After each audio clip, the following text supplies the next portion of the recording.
talking about women, since we are talking about their area of pain in this case mostly, coming to workforce, when it comes to women, I've seen that again, taking a very close example, I do have a few women leaders in my family, and of course your friend circles, you do have them.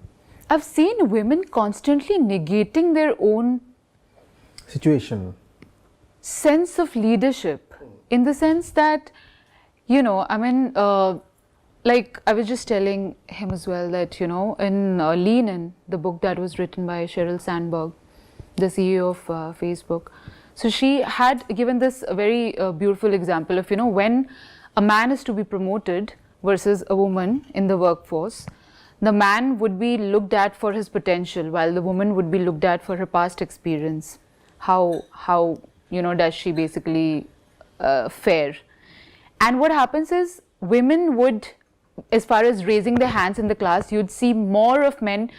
They are intelligent, great, that's a great company to have, but sometimes they're not even that amazing, but they always have this air of, you'll see in classes, while women, even if they might know the right answer, they would refrain from raising their hands. They would be absolutely plagued with self-doubt. So I've seen this across. I know, again, we are, if we talk about the macro sense, it is really, you transcend gender, right? There is no man, woman, nar, nari, nothing like that. But the whole point is that if you're talking like, ek pukta baat kare, if we're talking the level of, when I see everyday women around me, so I see across, whether they are young women, middle-aged women, whether they are elderly women, they would keep denying their own sense of ownership.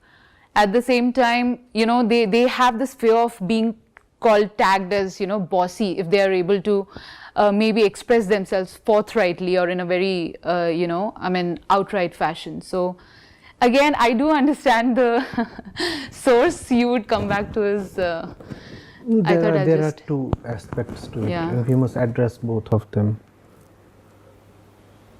One aspect is, she is not allowed to. The other aspect is, she thinks she does not need to raise her hand.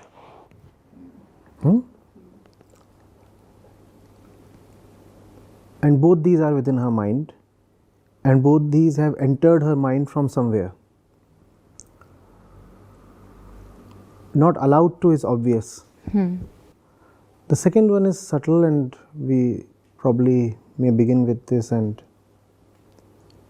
find deeper inside. The way we train our girls, and even before we train our girls, the way Prakriti, physical nature, mother nature, not spiritual nature, physical nature, the way our bodies are constituted, configured, the way our hormones are. There are so many species in which the female is not the provider. Even in human beings, if you see, it's a bare fact, we must accept it. It may or may not conform to the popular ideologies currently in vogue, but facts are facts. No?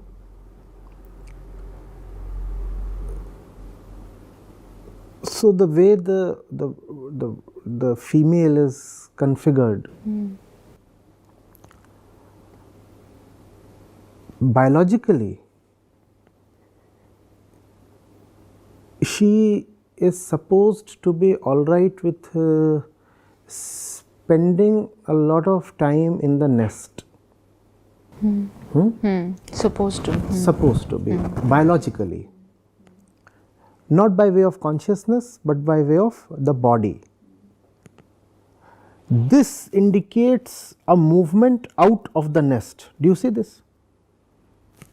The girl is comfortably sitting in the classroom, and the body is the nest.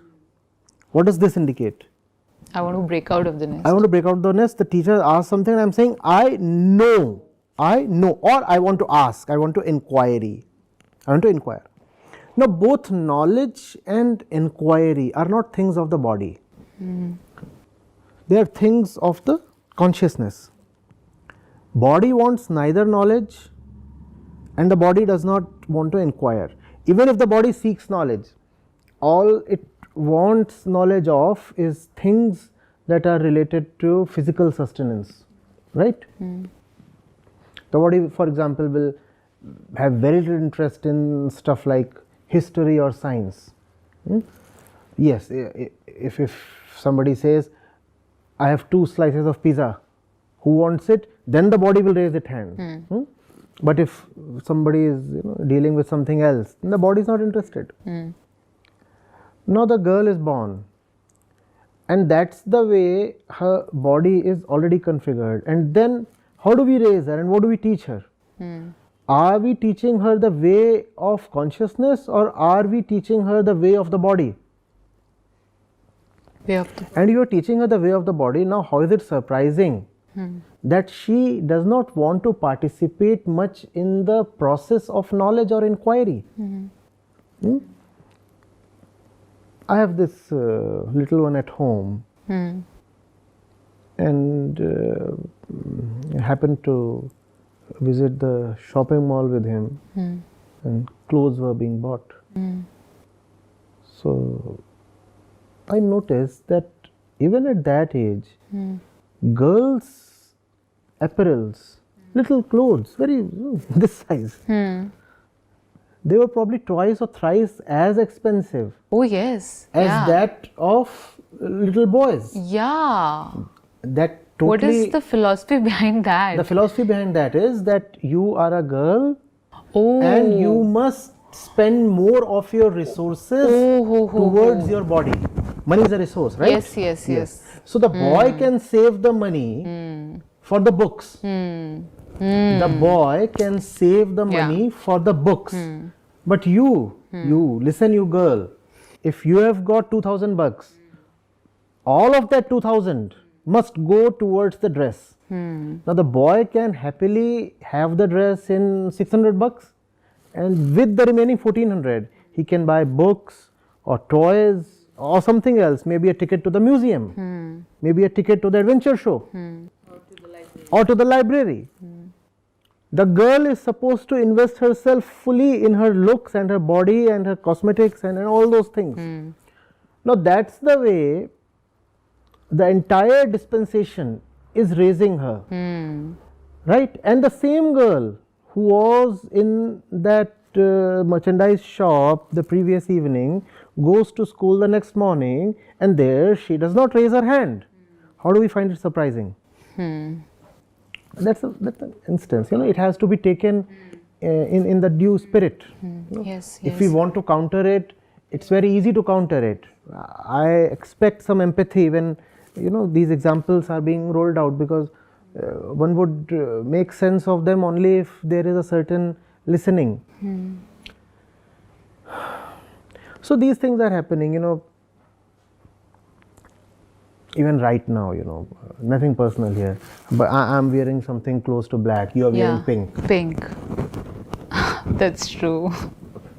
I can't help it that pink is a color that attracts me. I am very attracted, like I really appreciate darker colors, but for serene moments I do choose lighter colors. But then again, why not purple, colors, right? Colors are just colors. I mean, they are wavelengths, right? Yeah. But the fact is that, firstly, pink is the color of the nest. Pink is the color of the newborn baby. Yeah. Right. So Prakriti is already pushing you towards pink. And then what is the entire commercial dispensation doing? It's bombarding you with pink. You want to buy clothes. Half of the choices are just in pink, the other half in red, then the remaining ones in maybe white. Then remaining 10%, if you are very particular about diversity, you will get in other colors. So that's what is happening with the girls all the time. And you have to remember in all this that boys and girls are not born alike. We are born differently, and it is the responsibility of our parents and educators to rid us of our body identification. The girl should be raised to be less of a girl. The boy has to be raised to be less of a boy. Beautiful. But instead of that happening, the girl is raised to become more of a girl and the boy becomes more of a boy. And in this, we must firstly acknowledge that equality is a very puerile myth. Girls and boys are different. Okay. But that difference, that inborn, that innate difference has to be very wisely, very creatively sublimated, dissolved, not amplified. We amplify that. We amplify that. So, what does the woman become? The woman becomes a hyper woman. The man becomes a hyper man.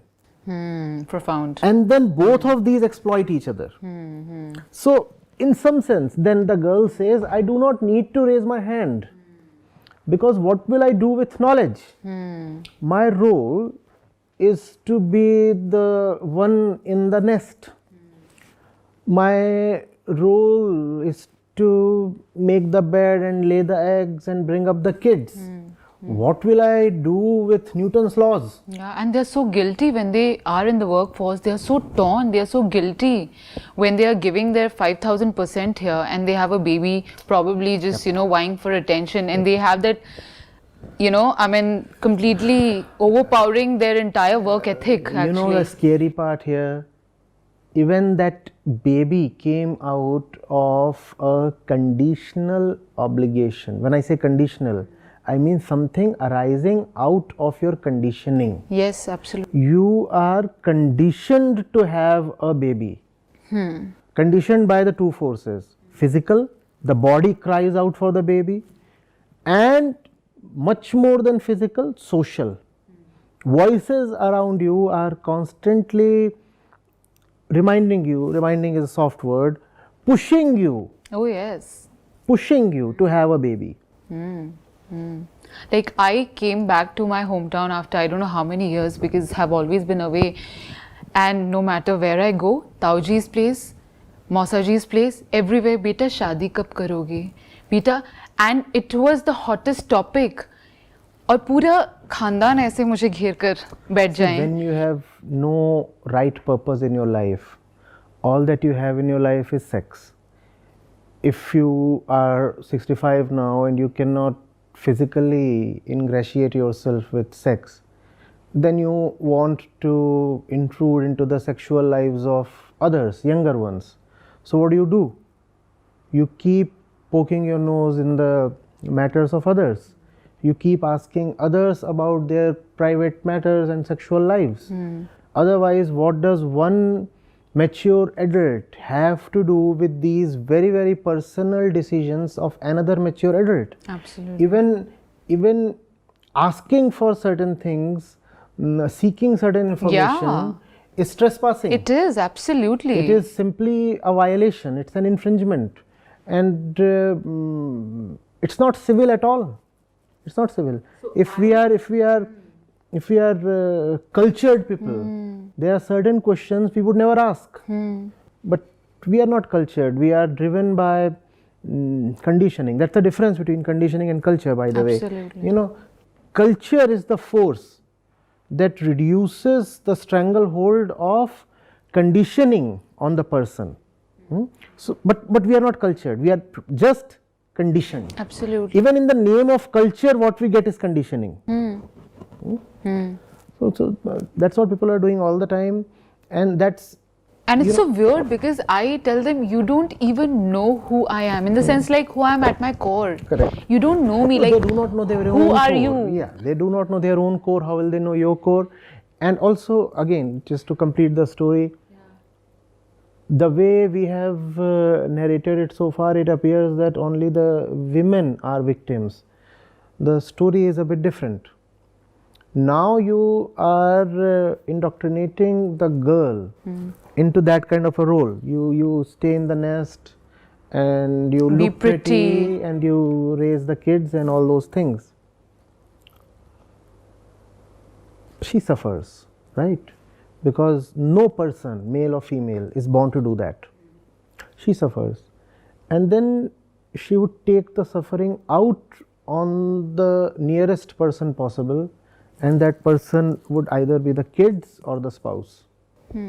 So it's not as if a man exploiting a woman would be in a happy space. Not at all. The woman is as much of a person as a man is. And this person would avenge herself in ways direct or indirect. And that's going to happen. One of the ways of avenging herself is, now that you didn't allow me to be properly educated, you fetch me the money. Oh, yes. And I'll burn the money. You were the one who restricted me to the house. The revenge life. So fine, I'll stay in the house, but I'll burn the money. So you bring me the money and my job will be to shop. It hits home, Acharya ji. I've literally, you're literally. So this binge shopping, yep. If you visit shopping malls during the weekdays, you'll hardly find any men. The men are all busy working. 80% of the crowd there is female. Now that is revenge shopping. You know? He's at the job, she's at the shop. Absolutely. Yes. Why didn't you allow me to be at the job? Weekend shopping is revenge shopping. Weekdays shopping.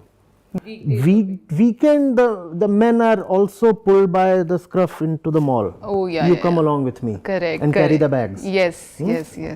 But weekdays, the men are all, you know. Yeah, I know I'm terribly generalizing, but I hope something is coming out of it.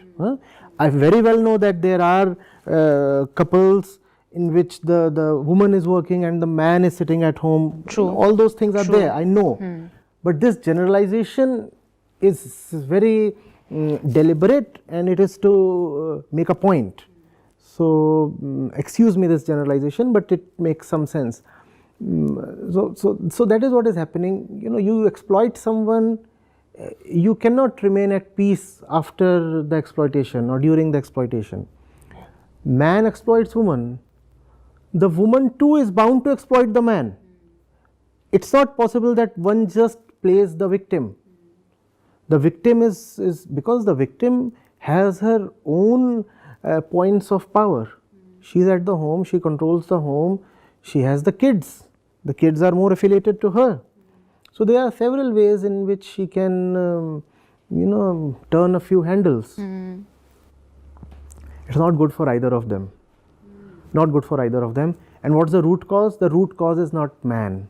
The root cause is all pervasive spiritual ignorance, which is turning the man into a man and a woman into a woman, which is not allowing either of them to realize their conscious nature.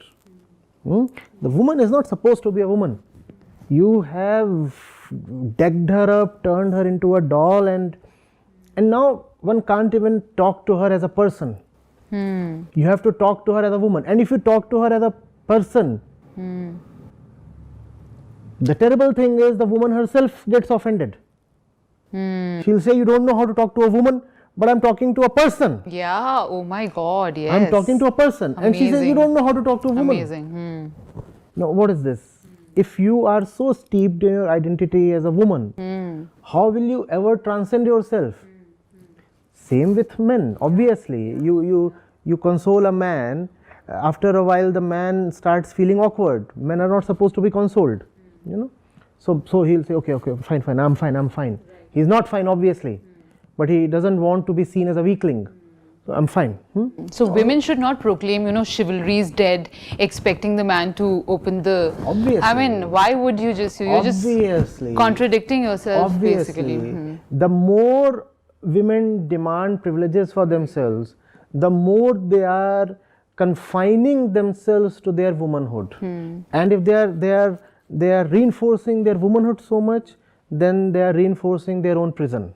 So all these things, you know, reservations in buses or in trains. I mean, come on, we are grown-ups, right? Exactly. You look at the numbers in athletics or something.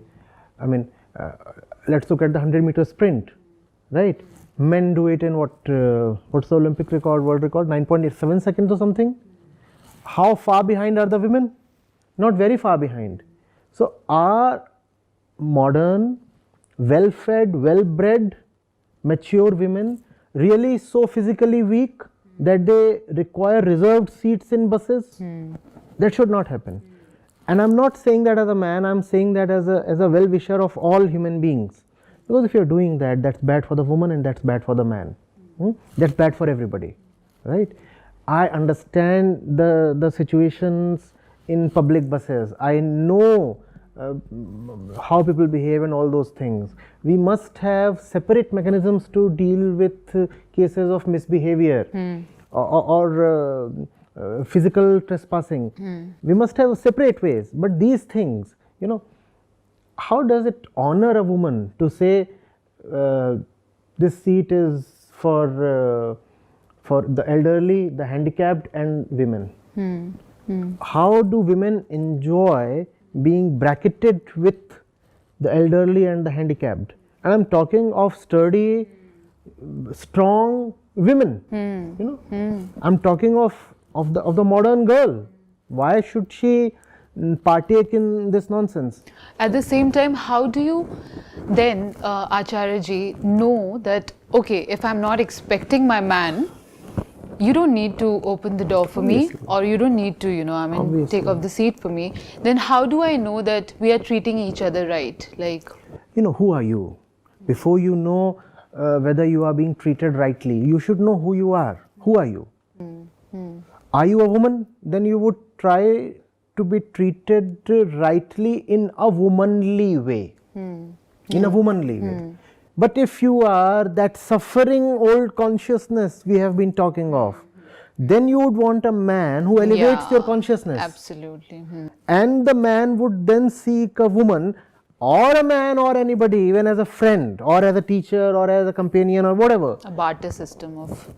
Who helps raise and purify, refine his consciousness. You know, even if you are seeking a sexual partner, you would have some idea of, or you'd give some weightage to the fact that what is this person going to do to my mind, to my consciousness. That value system, that your consciousness is far more valuable than the fact of your body or biology, that's not been driven into us, and that will not come naturally. That has to come through education provided by either the family or the institution. But they both are doing a dismal job of it. They both are doing a pathetic job, no doubt. So we are just, you know, hitting each other, killing each other, running amok. We are all being violent towards each other. It's not that the woman is being exploited only by the man, the woman is being exploited also by the woman. And the man is exploiting the child, the woman is exploiting the child in some other way. It's an entire network, an entire ecosystem in which all are exploiters because all are ignorant. You know? And the root cause again is the absence of real education. So does pay parity, this debate that really, you know, gained this traction, pay parity between gender inequality and I'm pay not even parity, talking of pay parity. No, it just... In my organization, there are women who get paid much more than men. Depends men on at the similar positions, men of similar age. And there are times when they don't get paid as much as the men. Now that you're saying it, it has never even occurred to me that I should look at gender before deciding on their paycheck. It depends on how well you have done, it depends on whether you have been true to your potential. It depends on so many things. One thing it doesn't depend on is your gender. See, there are certain things obviously you have to take care of. If a girl is working till late in the night, obviously given the social conditions, we'll want to get her dropped back to her place. So that much the organization will ensure. Maybe if it's a male, we won't be that careful. We'll say, fine, pick up your vehicle and go on your own, and that's all right. Even if you have to travel up to the next city, say 40 kilometers, you'll manage. So in that sense, obviously we too are partisan. We are biased towards the women when it comes to providing physical security and all. I think that's quite fair. But when it comes to assessment on how they are doing, gender is very irrelevant, and gender should be irrelevant. The scary part here is even the women want the gender to be relevant. No, that's not done. If they're not outrightly saying it, but they're acting in a way or representing themselves in a way that shrieks from the rooftops that you are seeking that. I'm a woman, so I deserve special consideration. You won't get it. Not at the right places. If there is a place that is giving you special consideration as a woman, rest assured that it is also exploiting you, especially as a woman. Because the way our world is, the way the system of the capital is, there are no free lunches. So if somebody is providing you certain special amenities or allowances, he would be extracting his pound of flesh somewhere at some time, rest assured. But you know, that's again a part of the training. The woman is supposed to feel that men would remain unreasonably and unduly chivalrous. They won't. They won't. And because there is this expectation drilled into her mind since the childhood, so she ends up making very, very bad career and relationship decisions. The man fully well knows how to ingratiate himself to the woman, how to make himself endearing to the woman. All those are set rules. He knows you do such a thing, this, that, and such trivial and childish stuff. You present that teddy bear, and maybe not at an advanced age, but when you are in your late teens or in your early 20s, then all those things, they work. Yeah, like magic. They work. So you bring this, and you pay her bills and certain things, and the woman ends up making a bad relationship decision, very bad relationship decision.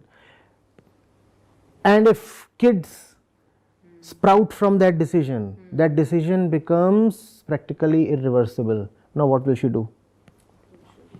First of all, you are so prone to making a bad decision because you have been badly educated. Then that decision is prone to becoming quickly irreversible. Now will the woman remain caged or not? Therefore, I have been repeatedly saying that spiritual education is doubly as important for girls as it is for boys. The boys can probably wait. Maybe they can wait to receive hard knocks from life, and maybe they can get initiated even at the age of 45. After they have gone through all the hardships and receives the blows, and then they can come and say, you know, I have led a wasted life, and now I want to know what the Upanishads and Vedanta and the saints have said. So it can begin for them at the age of 45. It cannot begin for a woman at the age of 45. Absolutely. If it doesn't begin for her at 15, this is so good. If it doesn't begin for her at 15, it will never begin. It will be so difficult, extremely difficult. In the recently allowed camp, there were two women who were sitting out of the session venue because their kids were unmanageable. Think of it. Oh. And One had traveled from Bangalore, the other one I don't know from where. They had spent money, they had taken out time, and they were not attending the proceedings because they had kids to manage. And it was a very precious opportunity for them to attend the Advait Mahotsav. They had been waiting for it since long, and they would have taken leaves from their workspaces, done all kinds of arrangements. I can understand, and this is what happens. So even spiritual progress cannot happen when you have raised those kinds of liabilities. It's a bad place to be in, you know. And she'll stand in front and she'll cry and say, I know what you are saying is right. I also know what I must rightly do at this time. But what do I do with these two? So they actually never happened to come inside? They would have come inside, but you know, the sessions that we have, they are not of the kind where if you are doing this in-out thing, you would still comprehend. So if you miss out, you just miss out. You miss the train. You are either totally in or totally out. You cannot peep in for a while and get some % of it, and that's not going to happen. So not that it is impossible at 45 for a woman, but it's very, very difficult, much more difficult than it is for a man. Even for a man, it is very difficult. Now imagine the difficulty level for a woman. How do you unlearn, right? Because you've accumulated so much garbage. And also, once you have been indoctrinated into thinking that the man is going to be the breadwinner, and your function is to again make the bed, it becomes very difficult for you to be financially independent later on. You have never earned a penny all your life. How will you start earning at 45? You know, the tragedy is there are women who were earning till the age of 28. Oh yes. And then they give up on their jobs, and then at 45 they realize the wreck their lives are, and now they want to resume their careers. It's difficult. You have forgotten all the skills. Technology has moved ahead. You have been left behind in all possible ways. Absolutely. So you can still catch up, but obviously it's difficult. Spiritual education for girls must be supremely mandatory, and if one is parenting a girl child, one has to be so loving and so careful. It requires much more to raise an admirable girl than it requires to raise a decent boy. The role biology and society decide for these two is not at all right. Not at all right.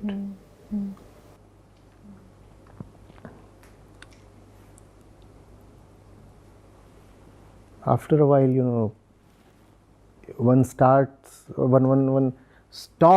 feeling that one is exploited. One gets acclimatized, and one develops stakes in the status quo. So now, even if there is an opportunity to change yourself, you don't change. What's worse?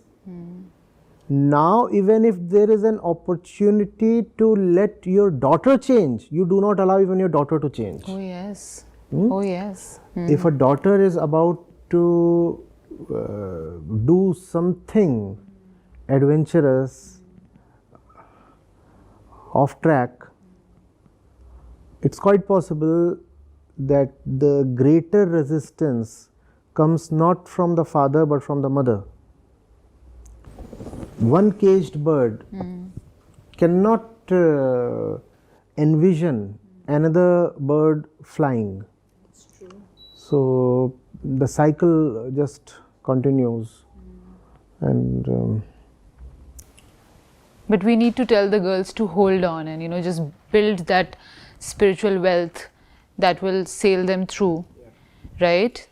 Spiritual wealth, not the kind of ideology that we are seeing in circulation these days.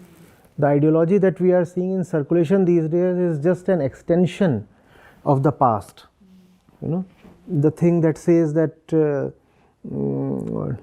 girls should be free to make their own choices and all that. Now, why do I call it an extension of the past? In the past,